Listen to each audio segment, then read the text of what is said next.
주의 사랑과 긍휼하심으로 승리하는 심령 가정되게 하옵소서. 예수님의 이름으로 축복하며 기도했습니다. 아멘. 주님이 제 마음에 특별히 이 수요일날 말씀을 창세기부터 계시록까지 쭉 풀어나가는 이 시간을 향하여 어떤 뜨거운 마음을 주님께서 주고 계셔요. 아마 지금 제 생각은 뭐 어떻게 될지는 봐야 알겠지만 아마 계시록까지 간 다음에 아마 또 돌아갈 것 같아요. 더 깊이 있게. 이제 앞으로 진행되는 그 이제 왕들의 역사, 왕들의 역사가 그 사이사이에 그 선지자들의 그 선지서가 들어가고 그 성경의 그 구약 좀 어려운 말씀들을 좀 복잡할 수 있지만 아주 이렇게 성경을 이해하는 눈을 열도록 그렇게 저도 연구를 좀 많이 해서 앞으로 구약 그 앞으로 시간을 그렇게 진행을 할 거예요. 주로 이제 구약이 어려운 게 그 역사순으로 진행되다가 이게 뒤죽박죽 섞여 있기 때문에 이해가 그 중반 후반부터 안 돼요. 그런데 그거를 잘 정리해드리면 이렇게 신구약이 이렇게 확 열려질 수 있거든요. 주님이 제 안에 그런 뜨거운 그런 준비에 대한 마음을 주님이 주셨으니까 이 수요일 날을 더 사모하셔도 좋겠다 싶습니다. 자, 오늘은 이제 성전의 역사를 볼 텐데 성경을 보다 보면 뭐 다양한 주제가 나오지만 어떠한 한 주제는 신구약을 마치 닭꼬치 이렇게 쭉 꿰듯이 한 주제에 들어가서 신구약이 뻥 하고 뚫리는 핵심 주제들이 있습니다. 굉장히 그 중요한 주제예요. 왜냐하면 그 주제 하나가 풀어지면 신구약이 그냥 이렇게 확 풀려지는 주제이기 때문이에요. 그래서 앞으로 특별히 구약을 보다가 그런 주제가 나오면 이번처럼 그냥 신구약 전체를 제가 이렇게 꿰뚫는 그 말씀 강의를 하려고 합니다. 굉장히 성경 이해하는 데 도움이 되는 또 영적으로 문을 열게 하는 주제인데 그러한 주제 가운데 하나가 성전입니다. 그래서 오늘 성전에 관한 부분은 신구약 전체를 좀 꿰뚫는 형태의 요 수요 강해 설교를 할 거예요. 아마 여러 군데 성경을 찾으라고 하기 때문에 좀 어지럽기도 이렇게 할 것 같아요. 그런데 이렇게 지금 제가 드리는 말씀을 잘 이렇게 귀담아 들으시면요. 지금은 좀 헷갈리실지 몰라도 나중에 성경을 보다가 이 들었던 말씀의 퍼즐이 여러분이 읽다가 아하 하고 깨맞춰질 거예요.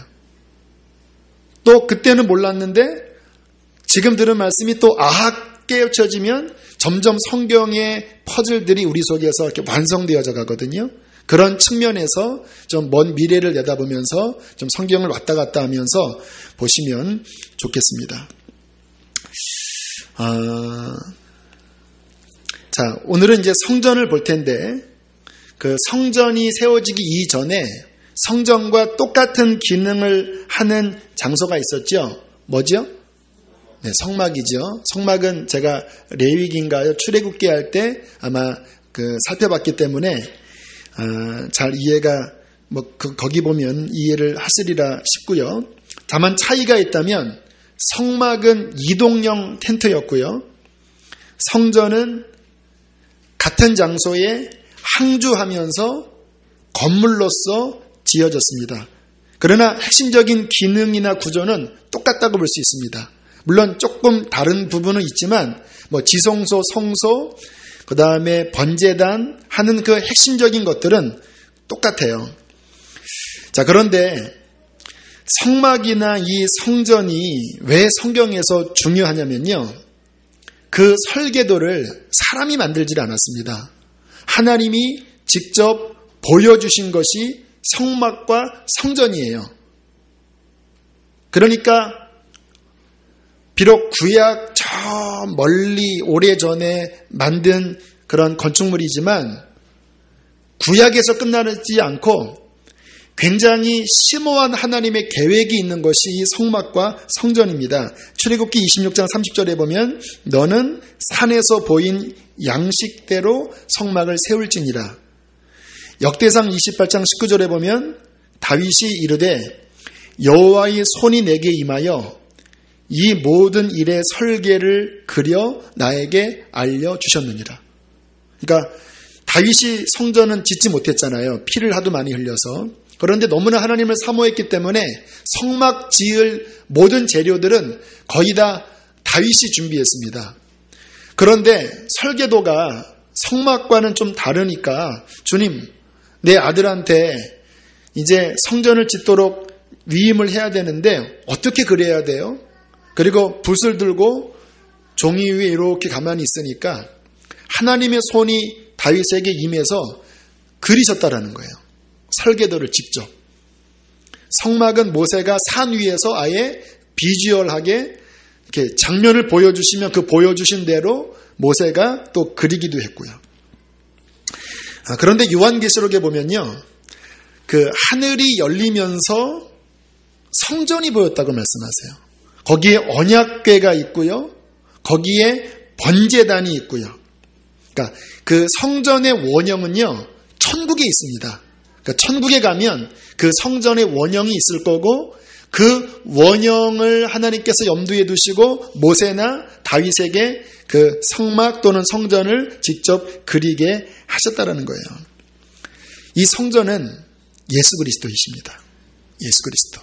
나중에 기회되면 말씀하겠지만 성막은 초림 예수고 성전은 다시 오실 예수님을 나타낸다고 볼 수 있는데 거기를 다루지는 않고 오늘은 성전 좀 역사를 보겠습니다. 이 성전의 역사를 살펴보면 하나님께서 세상을 어떻게 끌어가실지 과거와 현재와 역사의 미래가 이 성전 역사 안에 다 나타나 있어요. 그래서 오늘 이 말씀을 잘 이해하면 과거가 보이고 현재가 보이고 미래가 보여요. 할렐루야. 공짜로 강의 듣기에는 좀 아까운 거예요. 이 비싼 이 역사의 끝을 다 보여주시는 이 귀한 시간 허락하신 하나님께 감사드립니다. 자, 오늘은 이제 솔로몬 성전부터 좀 간단하게 역사를 볼 텐데요. 솔로몬이 왕이 된 이후에 7년 동안을 공사합니다. 장소가 어디냐면 모리아산입니다. 모리아산이면 기억나시죠? 어디죠? 이삭을 번제를 바쳤던 그 모리아산. 하나님이 아브라함에게 그 멀리 모리아산까지 가라고 하셨던 이유가 있었던 거예요. 왜? 이곳에 성전을 세울 것이고 그 성전은 예수 그리스도고 이삭이 잡혀 죽었듯이 성전 되신 예수님이 그 예루살렘에서 재판받고 십자가형으로 끌려가시잖아요. 그러니까 벌써 이 하나님은요, 임기응변식으로 역사를 끌고 가시는 것이 아니라 벌써 새초부터 새말까지 그분의 깊은 오묘한 섭리 가운데 역사를 끌어가고 계셔요. 그 가운데 저와 여러분도 들어 있는 것입니다. 자, 이제 솔로몬이 하나님의 도우심으로 휘황찬란한 성전을 짓습니다. 황금 성전입니다. 제가 지금 정확하게 기억은 안 나는데 현대 돈으로 환산해서 아마 조 가까이 될 거예요. 금으로 거의 다 만든 그런 내부이기 때문에 지금과 이 구약 시절이 좀 다른 이유는요. 구약은 그 이스라엘 전체의 그 신앙 중심지가 이 예루살렘 성전, 솔로몬 성전이었습니다. 그래서 예배 드릴 때도 1년에 3번씩 무교절, 맥추절, 수장절. 그 무교절은 6월절이고요. 맥추절은 초실절이고요. 첫 그 보리 추수하는 거. 수장절은 추수감사절이거든요. 이 3번, 1년에 3번씩 제물을 들고 이 예루살렘 성전에 꼭 와서 그 예루살렘 성전에서 하나님 앞에 예배를 드려야 했습니다. 그러니까 지금처럼 각자 다른 곳에서 하는 게 아니라 이스라엘 민족 전체의 신앙의 중심지가 이 솔로몬 성전이었습니다. 자, 그렇게 이제 성전을 만들었는데 그 열왕기상을 보신 분은 아시겠지만 그 성전을 다 만들고 그리고 솔로몬이 봉헌을 했을 때 하나님께서 임하셔서 이러한 말씀을 하십니다. 뭐라고 말씀하시냐면 이 귀한 성전을 구별하여 영원히 나의 마음과 눈길을 이 성전에 둘 것이다. 그렇게 그 성전을 인정을 하십니다. 왜? 귀한 거니까. 그러나 하나님께서 더 중요한 것을 말씀하세요. 그러나 본질은 이 건물은 아니고 너의 마음이다. 만일 너의 마음을 다하여 내게 순종하면 이 눈에 보이는 성전은 영원히 가겠지만 그러나 순종하지 않으면 이 건물은 아무리 내 이름을 둔 거룩한 전이라 할지라도 무너질 것이다. 그러니까 뉘앙스를 잘 아셔야 돼요. 귀해요. 그러나 더 귀한 것은 이스라엘의 마음가짐이었습니다. 아쉽게 여러분이 잘 아시는 것처럼 그 이후의 이스라엘 역사는 심지어 성전을 만들었던 솔로몬조차도 하나님 말씀을 지키지 못했죠. 지난주에 나눴죠. 우상을 숭배했고 심지어는 성전에다가 우상을 들여다 놓고 절까지 했어요. 그래서 마지막 한 400년 뒤에 이제 성전이 무너질 즈음 그 상황이 이제 예레미야서 또는 에스겔서인데 그 당시의 상황을 보면 그 성전이 어떻게 타락했는지를 이제 성경에서 보여주십니다. 자, 성경을 아까 찾는다고 그랬죠. 구약 성경 1158쪽 보세요. 에스겔서입니다. 1158쪽. 에스겔서 8장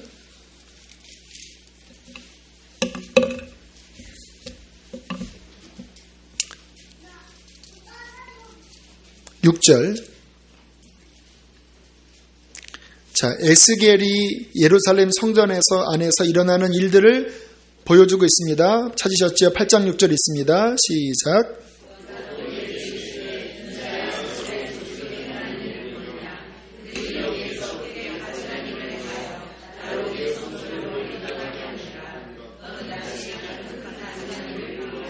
자, 16절로 넘어가세요. 16절. 함께 읽겠습니다. 시작.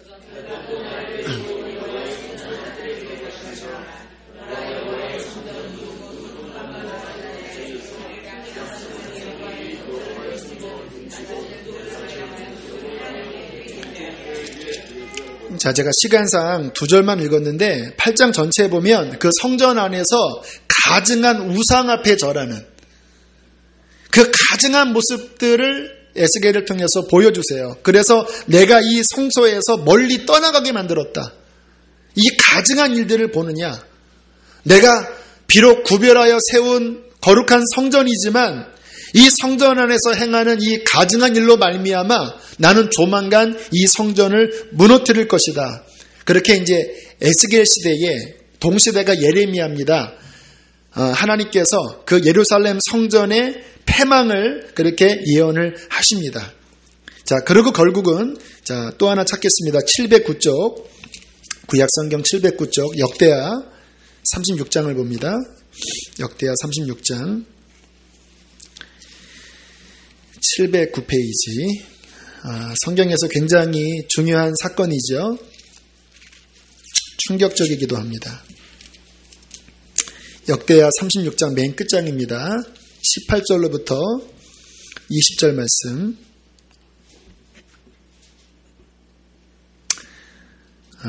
읽겠습니다. 잠깐만요. 네, 함께 있습니다. 시작. 또 하나님의 전의 대소 그릇들과 여호와의 전의 보물과 방과 방백들과 다 바벨론으로 가져갔고 또 하나님의 전을 불사르며 예루살렘 성벽을 헐며 그들의 모든 궁실을 불사르며 그들의 모든 귀한 그릇들을 부수고 칼에서 살아남은 자를 그가 바벨론으로 사로잡아가매 무리가 거기서 갈대아 왕과 그의 자손의 노예가 되어 바사국이 통치할 때까지 이르니라. 이에 토지가 황폐하여 땅이 안식년을 누린 것 같이 안식하여 70년을 지냈으니 여호와께서 예레미야 입으로 하신 말씀이 이루어졌더라. 바벨론 느부갓네살이 결국은 쳐들어와서 그 솔로몬이 만들었던 그 휘황찬란한 하나님의 거룩한 이름이 담겨져 있는 그 성전이 결국은 전소되어 무너져 버리고 말아요. 그리고 그 안에 있던 각종 성전 기물들이 이제 바벨론의 그 창고에 다 날라지게 됩니다. 자, 그렇게 해서 첫 번째 만들었던 솔로몬 성전이 어이없게 400년 정도 지난 다음에 무너져 버리고 말지요. 자, 그런데 그렇게 성전이 무너져 갈 때 이제 그때 예레미야가 이제 막 예언을 하잖아요. 이 성전은 무너진다. 유다는 패망한다. 바벨론에게 항복하라. 그렇게 쭉 예언을 하다가 무슨 말씀이 나오냐면, 그러나 70년이 지나면 다시 바벨론으로 흩어졌던 나의 백성 중에 남은 자들이 다시 이 땅으로 돌아오게 될 것이다. 그 70년에 대한 이야기를 해요. 여러분들 알고 계시죠? 그때 이제 1차, 2차 몇 차의 그런 포로로 이제 바벨론으로 사람들이 끌려갔는데, 그때 끌려간 사람 중에서 우리가 잘 아는 사람이 바로 다니엘입니다. 다니엘이 끌려가고 에스겔이 끌려갔습니다. 1차 때. 그러니까 예루살렘 성이 무너지기 전에 다니엘이나 에스겔이 먼저 바벨론 끌려갔고요. 그 다음에 성전이 무너지고 또 많은 사람들이 바벨론으로 한 2차, 3차까지 해서 끌려갔거든요.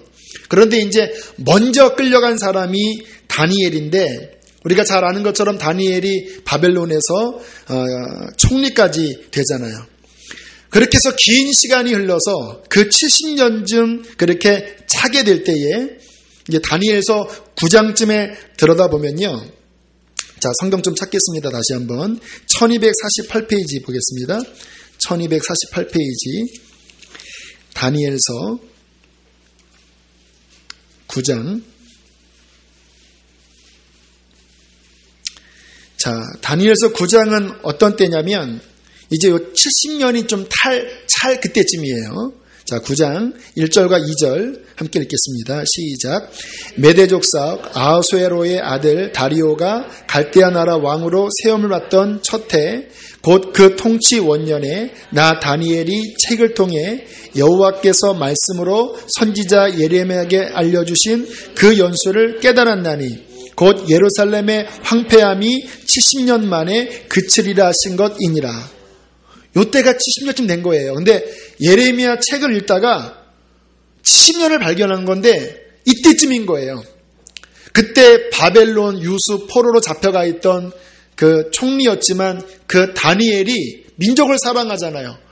막 가슴에 북받쳐 오르면서 주님, 이제 다시 유다가 회복할 때가 되었습니다 하면서 막 목 놓아 기도하는 것이 이 9장의 내용이에요. 자, 17절로 넘어가겠습니다. 9장 17절. 자, 읽겠습니다. 17절 시작. 그러하온즉 우리 하나님이여 지금 주의 종의 기도와 간구를 들으시고 주를 위하여 주의 얼굴빛을 주의 황폐한 성소에 비추시옵소서. 그 성이 다 무너져 버렸거든요. 성전이 다 무너졌는데 이제 하나님 70년 만에 다시 돌아오겠다고 하신 그 약속대로 다시 예루살렘이 중건되게 하시고 그 성전, 황폐한 성전에 얼굴빛을 비춰달라고 목 놓아 기도해요. 19절 읽겠습니다. 시작. 주여 들으시고 주여 용서하소서. 주여 귀를 기울이시고 행하소서. 지체하지 마옵소서. 나의 하나님이여 주 자신을 위하여 하시옵소서. 이는 주의 성과 주의 백성이 주의 이름으로 일컫는 바 됨이니이다. 용서해달라고 하면서 70년이 찼으니까 이제 다시 지체하지 마시고 이 성을 일으켜 세워달라고 막 목 놓아 울부짖으며 기도해요. 이 기도가 그대로 이루어집니다. 에스라서에 보면 찾지 않겠습니다. 에스라서에 보면은 어떤 말씀이 있냐면 고레스 원년에 제가 읽을게요.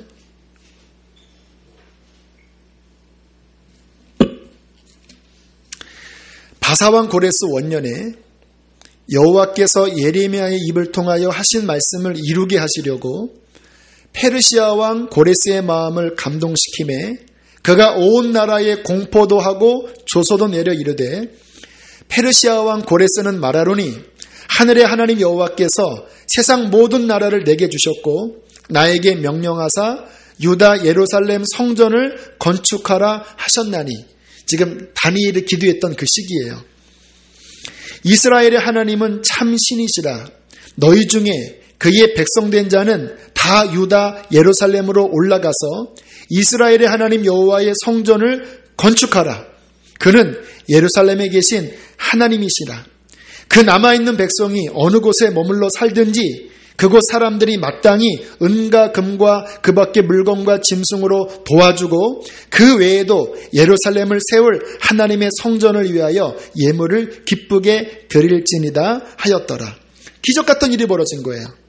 그 당시 전 세계를 지배하고 있던 고레스 왕이 이 칙령을 내리면서 다시 수많은 유다 사람들이 그 황폐한 성읍 예루살렘으로 귀환을 하게 됩니다. 그게 이제 에스라서에 나오는 내용이에요. 그리고 우여곡절 끝에 다시 제2 성전을 지읍니다. 성전의 지금 역사예요. 솔로몬 성전 무너지고 두 번째 성전을 짓는데 그 성전을 가리켜 스룹바벨 성전이라고 해요. 이 성전이 지어질 때 주변에 박해가 많았습니다. 짓다가 또 포기하다가 짓다 포기하다 할 때 그때 사역했던 선지자가 학개 스가랴입니다. 학개가 왜 하나님 성전 짓다가 포기하냐? 왜 하나님 성전 짓다가 왜 니네 집 짓냐? 다시 열심히 힘을 내라. 성전을 세우자. 이렇게 막 예언하고 스가랴는 환상을 보면서 그 영적 세계에서 하나님이 어떻게 움직이시는지를 또 용기를 불어 넣어주면서 이 스룹바벨 성전이 완성이 됩니다. 이게 이 성전이거든요. 그런데 두 번째 성전이 완공되었지만 역시 구약 율법의 한계는 뭐냐면 죄인된 인간의 그 힘으로서는 건물된 성전을 지었어도 하나님의 말씀을 순종할 수 있는 힘이 없었습니다. 그래서 말라기서에 보면 또 이 성전의 타락상이 나와요. 너희가 내게 나올 때 눈먼 것, 저눈 것 이렇게 쓸데없는 것을 가지고 내게 예배를 하는데 내가 예배 받기 싫다. 그러면서 또다시 세워졌지만 그 예배가 또 더럽혀지면서 이제 이스라엘의 암흑기로 접어들게 됩니다. 말라기로 해서 구약 예언이 끝나고 하나님의 침묵이 들어가요. 예수님 오실 때까지. 기간이 400년입니다. 이때 이제 나타나는 왕들이 알렉산더 왕, 또 알렉산더 사후에 또 시리아 이런 네 나라로 나눠지면서 그 신구약 중간사의 일들이 일어나는데 이때 이 제2 성전 스룹바벨 성전이 무너지지는 않아요. 그런데 굉장히 더럽혀집니다. 심지어는 주전 한 160년쯤 되었을 때 에피파네스라고 하는 그 시리아 그 군주가 이 스룹바벨 성전에 와서 유대인들이 굉장히 완강하게 이렇게 반항을 많이 하니까 이 성전 앞에다가 제우스 신상 세우고 그리고 유대인이 아주 가증하게 여기는 돼지를 잡아다가 그 성전에서 제사를 지내게 하면서 아주 그 성전을 아주 모욕하는 일들이 이제 그 신구약 중간사 그 스룹바벨 제2성전 안에서 이루어지게 돼요. 자, 그렇게 역사가 흘러가다가 이제 로마가 다시 이제 유대를 또 이제 점령하고 지배하게 되잖아요. 로마가 점령하고 지배할 쯤에 그 유대 지역을 이제 전략적으로 왕이 된 사람이 누구냐면 헤롯입니다.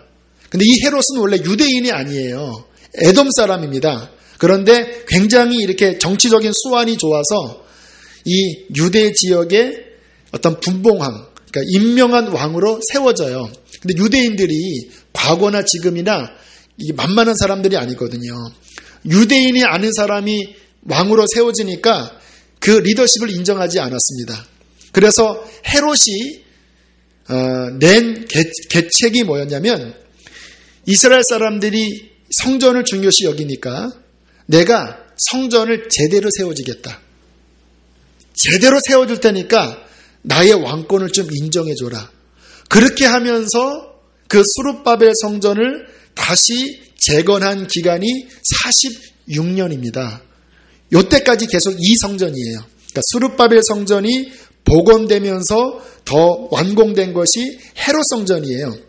굉장히 긴 시간에 이 성전이 만들어졌는데 이때 등장한 분이 예수 그리스도예요. 예수님 당시에 이 헤롯 성전이 기가 막히게 지어졌고요. 유대인들은 비록 헤롯이 지었지만 그 만들어진 성전을 보고 굉장히 뿌듯하게 생각을 했습니다. 그런데 그때 예수님께서 나타나셔서 하셨던 말씀이 뭐냐면 이러한 말씀입니다. 예수께서 대답하여 이르시되 너희가 이 성전을 헐라 내가 사흘 동안에 일으키리라. 그때 유대인들이 대답하되 이 성전은 46년 동안 지었거늘 내가 3일 동안 일으키겠느냐 하더라. 그러나 예수는 성전된 자기 육체를 가리켜 말씀하신 것이다. 자, 이렇게 말씀하시는 겁니다. 아까 말씀드렸죠. 이 성전의 원형은 누구죠? 예수님이잖아요. 지금 눈에 보이는 성전이 솔로몬 성전 무너졌다가 스룹바벨 성전 또 회파됐다가 복원된 것이 이제 헤롯 성전이잖아요. 그런데 성전의 원형이신 주님께서 오셔서 하시는 말씀이 뭐냐면 이 성전 헐어버려라. 내가 사흘 만에 다시 일으켜서 참된 성전을 세우겠다. 그렇게 유대인들에게 이야기를 한 것입니다. 자, 그러면서 주님께서 마태복음 24장에 중요한 말씀을 하시는데 그 눈에 보이는 가시적인 성전, 그 스룹바벨 성전에서 헤롯 성전으로 이어진 그 제2성전이 때가 되면 돌 위에 돌 하나 남지 않을 정도로 완전히 무너지겠다고 예언을 하시잖아요. 이게 이제 하나님이 이 성전에 대한 역사가 이렇게 바뀌는 거예요. 눈에 보이는 성전이 무너지는 거예요. 이 예언대로 AD 70년 주님께서 승천하신 다음에 한 40년쯤 지났을 때 정말 로마 티토스 장군이 이 성전 안에 들어와서 성전을 완전히 전소시켜버립니다. 자, 그러면서 눈에 보이는 성전이 그때부터 사라져버렸어요. 자, 그러면 성전이 없어진 것일까요? 신약에 들어가면 그 성전이 가시적인 성전에서 이제 또 다른 비가시적인 성전으로 바뀝니다. 그 말씀이 고린도전서 3장에 나오는데요. 잘 아시는 말씀이니까 한번 들어보세요. 너희가 하나님의 성전인 것과 하나님의 성령이 너희 안에 계시는 것을 알지 못하느냐. 무슨 말씀이죠? 우리가 성전인 거예요, 이제는. 각 개인이 성전일 뿐만 아니라 그의 몸된 교회인 우리가 성전이에요. 이게 성전의 역사의 지금 변천사입니다. 그러니까 지금 구약에 나타나 있는 그 하나님의 식양, 솔로몬의 그 화려한 성전이 사라진 것이 아니라 하나님 보시기에는 지금 지어져 가고 있어요. 누구를 통해서? 우리를 통해서. 우리가 하나님의 성전인 것과 우리 안에 하나님의 성령, 하나님께서 거하시는 것을 알지 못하느냐. 여러분, 그 믿음으로 한번 옆에 있는 사람 보세요. 이렇게. 뭘로 보이십니까? 네, 성전의 건물입니다. 한번 물어보세요. 당신은 뭡니까? 라고 물어보세요. 그러면 믿음대로 대답하세요. 나는 기둥입니다. 나는 벽돌입니다. 아, 진짜로. 물어보세요. 당신은 도대체 뭡니까? 물어보세요. 대답하세요. 그리고 시작. 이게 웃긴 이야기가 아니에요, 여러분. 이 성전의 역사가 그냥 우리가 상상 속에서 구약에 그렇게 성전이 있다가 사라졌다. 이게 아니라 지금 이 믿는 우리들 안에 그 하나님의 성전이 복원돼서 우리 마음이 하나님의 성전으로 세워져 가고 있고 이 안에 하나님께서 거하시면서 운행하고 있는 것입니다. 계시록 3장 12절에 뭐라고 말씀하냐면 이기는 자는 내 하나님 성전의 기둥이 되게 하리니 그가 결코 다시 나가지 아니하리라. 내가 하나님의 이름과 하나님의 성 곧 하늘에서 내 하나님께로부터 내려오는 새 예루살렘의 이름과 나의 새 이름을 그 사람 위에 기록하리라. 우리가 성전 기둥으로 하나님께서 이렇게 보신다라는 거예요. 자, 중요한 말씀 하나 찾겠습니다. 에베소서 2장입니다. 신약으로 넘어가서 에베소서 2장 311쪽입니다. 에베소서 2장 20절로 22절 말씀. 자, 천천히 읽겠습니다. 시작. 너희는 사도들과 선지자들의 터 위에 세우심을 입은 자라. 예수께서 친히 모퉁이 돌이 되셨느니라. 그의 안에서 건물마다 서로 연결하고 주 안에서 성전이 되어가고 너희도 성령 안에서 하나님이 거하실 처소가 되기 위하여 그리스도 예수 안에서 함께 지어져 가느니라. 할렐루야.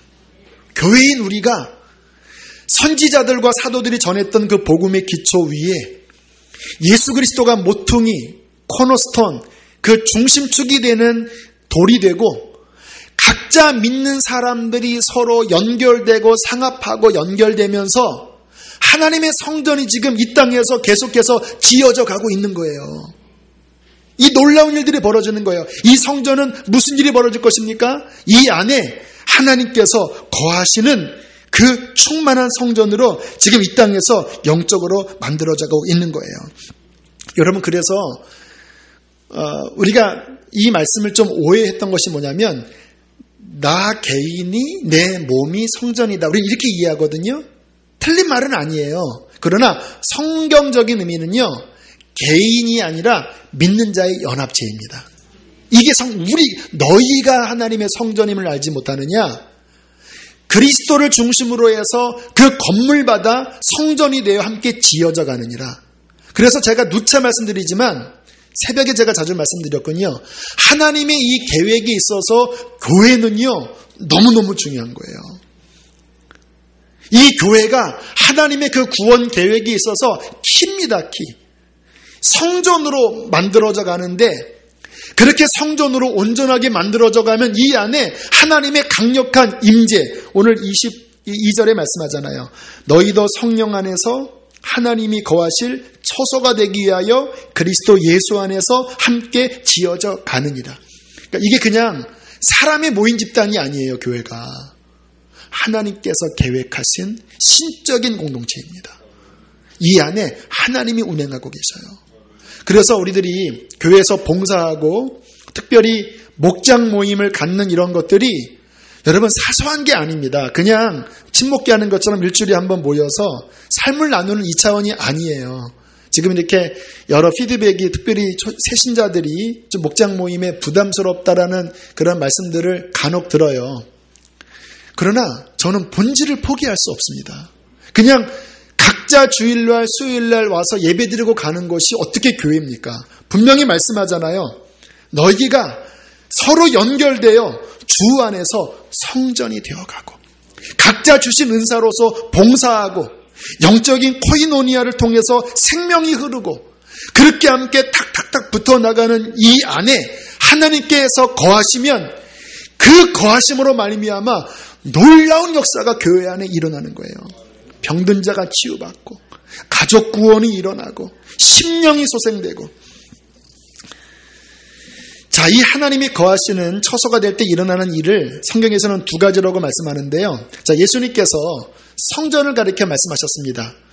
그 비둘기 팔고 그 환전하는 그 것들을 뒤집어 엎으면서 성전의 핵심을 예수님께서 뭐라고 말씀하셨죠? 내 집은 만민이 기도하는 집이다. 만민이 기도하는 집이고 만민을 위해서 기도하는 집이 성전이다. 솔로몬이 성전을 완공할 때 드렸던 기도가 무엇입니까? 하나님이 이러한 집에 어떻게 거하시겠습니까? 다만 당신의 눈길을 성전에 두시고 이곳에서 드려지는 만민을 위한 기도를 하나님 들으시옵소서. 주님께서 응답하십니다. 알았다. 내가 이 성전에서 드려지는 기도를 들어주겠다. 그러니까 교회가 진정 성전이 되면요, 그 교회 안에서 일어나는 일은 만민을 위하여 기도하는 집이 되는 거예요. 그래서 비록 수지 땅에 있지만 여기서 열방을 위해서 드려지는 기도는 세상을 움직이게 될 것입니다. 주님의 재림을 앞당기게 될 거예요. 오늘도 낮에 아무튼 우리 교인 또 아닌 분들이 교회에 와서 뜨겁게 기도하는 일들을 보면서 얼마나 감사했는지 몰라요. 그러나 그것이 정상인 거예요. 교회가 성전이면 만민을 위해서 기도하면서 주님의 재림을 기다리고, 요한계시록에 보면 주님 재림의 그 7 대접, 7 나팔, 7 위 그러한 재앙들이 하나하나 이루어질 때마다 성도들의 기도가 하나님의 보좌 앞에 막 뜨겁게 올려지는 그 기도의 대역사가 그 사이에 드러나고 있거든요. 성전의 역사, 기도의 역사가 그 몸이 회복될 때 일어나는 것이고요. 두 번째, 이 교회가 정말 성전되면 에스겔서 47장이 회복됩니다. 에스겔서 47장이 무슨 말씀 나오는지 아시죠? 그 에스겔서에서 봤던 그 환상 속의 성전은 역사 속에서 아직 세워지지 않는 성전입니다. 그래서 성경학자들이 도대체 에스겔이 봤던 이 성전은 무슨 것을 의미할까? 저는 그렇게 생각해요. 가시적인 성전이 아니라 우리들을 이야기하는 것 같아요. 그 47장에 보면 무슨 말씀이 있냐면 성전에서 물이 스며 나오는데 일천척을 측량하니까 발목, 무릎, 허리, 창이란 물이 되어서 그 물이 흘러가는 곳마다 죽은 것이 살아난다. 그 강이 흘러가는 곳마다 좌우에 생명나무 가시리 맺혀진다. 교회가 정말 성전되어지면 이곳에 주님의 생명의 강이 흐릅니다. 하나님이 거하시면서. 그래서 사람들이 살아나는 역사가 일어나는 거예요. 저는 지금 우리 교회 안에서도 그 생명의 물줄기가 흘러가고 있다고 믿습니다. 지금 이 강단에서도 이 시간에도 흘러가고 있다고 믿어요. 이것이 그 일천척 하거든요. 어떤 과정을 보여주는 거예요. 성전이 진짜 성전될 때 시간이 흐르면서 점점 그 하나님의 생명의 강은 창이라여서 열방을 흐르면서 죽은 것을 살리는 놀라운 역사를 이루게 될 것입니다. 여러분, 저는 이 교회를 세우는 일이 그래서 너무너무 귀하다고 여겨지고 너무너무 축복되다라고 여겨지는 거예요. 그냥 많고 많은 교회의 그런 교회의 섬기는 그 차원이 아니라 영적으로 보면 지금 하나님 보시기에는 하나님의 거룩한 그 성전의 작업들이 이 안에서 이루어지고 있고 하나님이 계획하신 열방을 움직이고 생명이 강처럼 흐르는 역사가 마지막 주님 오실 때까지 아름답게 착착착 세워지고 있는 거예요. 여러분, 이것을 바라봅시다. 이 귀한 하나님의 축복에서 빠져나가지 않게 되기를 바랍니다. 자, 그러면서 제가 이제 성경을 신구약 전체를 연결한다고 그랬잖아요. 오묘한 말씀을 하세요. 아까 요한계시록 3장에도 보면 그렇게 말씀합니다. 이기는 자는 내 하나님 성전의 기둥이 되겠다. 그러니까 우리를 은유적이겠죠. 어떤 하나님의 성전의 각 부분의 역할을 한다라고 이렇게 말씀을 하세요. 지금 지어져 가고 있는 거거든요. 그런데 이제 맨 마지막 역사의 끝에 가면 이렇게 완성이 됩니다. 요한계시록 21장 보세요. 요한계시록 21장. 자, 9절. 이제 역사의 끝입니다. 성전 역사의 이제 엔딩입니다. 자, 21장 9절 읽겠습니다. 시작.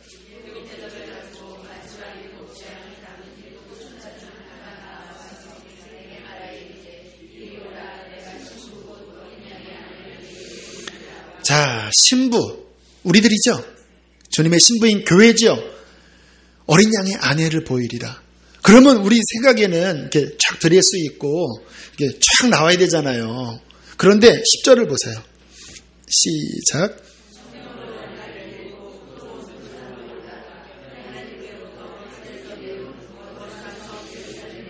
자, 보이니 어린 양의 아내를 보이리라. 근데 하늘에서 예루살렘 성이 내려오는 것이 보여요. 그러니까 곧 신부인 우리 교회는 예루살렘 성전을 이야기하는 거예요. 11절 읽겠습니다. 시작.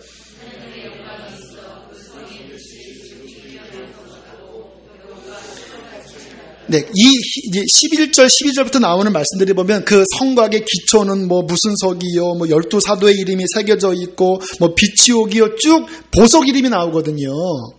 물론 저는 진짜 그 보석이라고도 믿어요. 그러나 저는 은유적으로 교회인 우리를 가르쳐 말씀하시는 거예요. 지금 우리들이 이렇게 아름답게 지어져 나가면요, 마지막 어린 양의 아내가 되는데 주님께로부터 예루살렘 성이 내려올 때 우리가 그 성전의 보석이 되어서 그 안에는 성전이 없어요. 어린 양이 성전이에요. 하나님이 성전이에요. 그 성과 성전은 연합되어 있는데 그 가운데 하나님이 거하시고 그 성전이 우리가 되어서 영원토록 하나님의 지극히 영광 보석과 같은 존재로 영원히 사는 것이 성전 역사의 마지막 결론입니다. 우리가 성전인 거예요.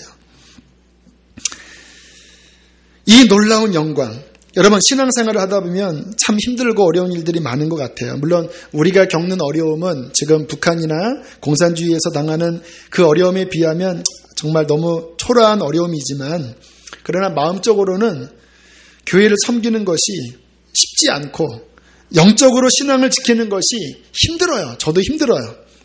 그러나 저는 이러한 말씀들을 통해서 비록 십자가를 지고 이 영적인 좁은 길을 가지만 이 신앙의 미래는 이 아름다운 성전에 하나님의 그 예루살렘 성전의 지극한 보석의 그 결과가 이것의 미래라고 여겨진다면 우리의 가는 길은 결코 헛되지 않습니다. 교회를 섬기는 것 헛되지 않은 것이 아니라 엄청난 수지입니다. 수지에서 수지교회를 섬기면서 수지 맞은 거예요. 뭐 수지교회만이 아니라 옆에 사람에게 수지 맞으세요. 그렇게 축복해 주세요. 하나님의 말씀입니다, 여러분. 살아있는 하나님의 말씀이에요. 자, 그러면 한 가지 더 좀 중요하게 살펴볼 텐데요. 자, 결국 가시적인 성전이 AD 70년에 무너져 버렸고 진정한 영적인 성전이 복음을 통해서 지금 세워져 가고 있는데, 그러면 주 70년에 무너진 가시적인 성전은 앞으로 세워지지 않을까요? 지금 그 성전 자리에는 이슬람 모스크 황금 서원이 세워져 있습니다. 물론 그 땅은 이스라엘이 점령을 했지만 어떻게 정치적인 이유 때문에 그곳에 세워져 있는 이슬람 황금돔 이 지역을 그 이슬람 사람들에게 그냥 맡겨버렸어요. 그런데 뭐 무력으로 침공해서 무너뜨리면 무너뜨리지만 이 황금돔이 이슬람 사원 중에서 3대 사원 중에 하나거든요. 이거 치면은 2억의 이슬람이 다 덤빕니다. 그래서 상전을 지금 못 세우고 있어요. 왜 이런 일이 벌어진지 아십니까? 하나님의 다 역사 계획이 맞물려 들어있는 거예요.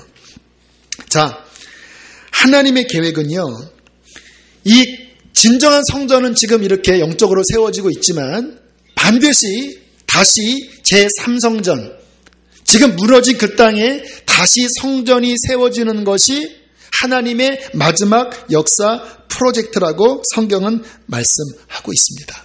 이거를 알면 이제 세상의 마지막 스케줄을 아주 정확하게 알 수가 있어요.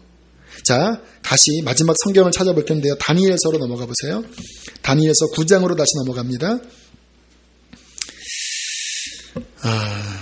페이지 수가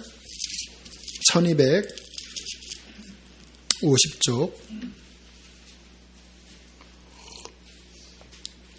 자, 다니엘이 가슴을 치면서 70년이 지났을 때 이 무너진 성전을 세워달라고 목놓아 기도하잖아요. 그때 하나님께서 가브리엘 천사를 보냅니다. 그리고 세상 끝날까지 일어날 중요한 사건을 다니엘에게 말씀하세요. 자, 22절부터 제가 좀 읽겠습니다. 21절, 가브리엘이 이제 내려왔어요.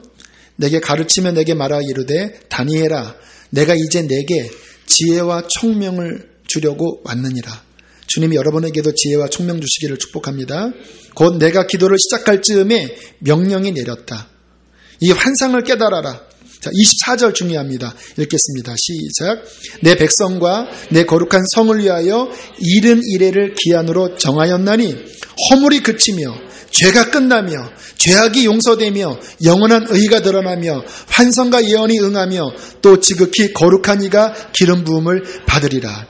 이 한 절에 세상 끝날까지 다 들어있어요. 이 너의 이스라엘 백성,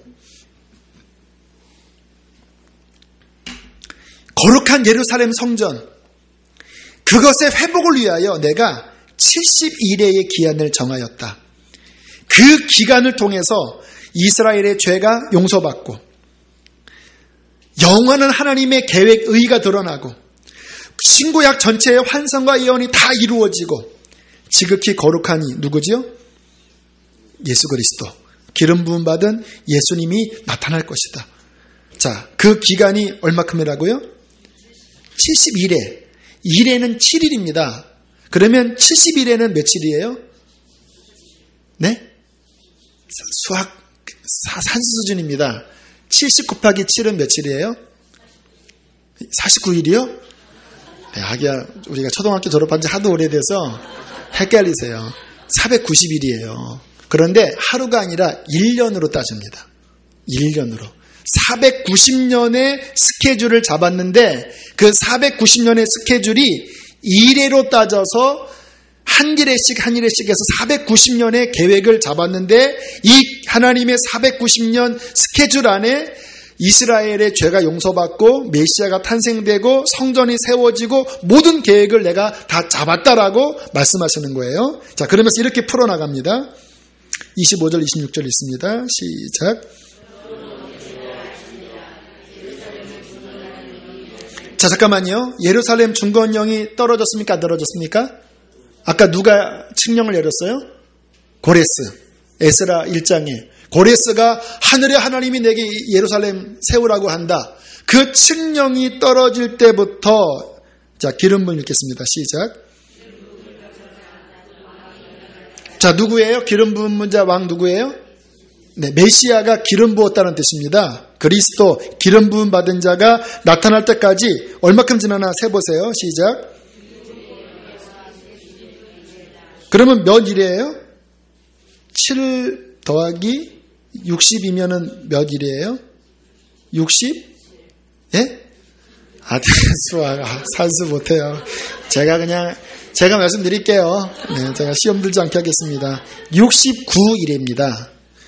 시간을 따지면 483년이에요. 그러니까 예루살렘 성전이 중건되리라고 한 시점부터 요 480년 전후, 왜냐면 유대력이 좀 몇 년 차이가 있다고 그래요. 그 시간이 딱 따지면 AD 몇 년 되는지 아세요? 32년, 33년이 돼요.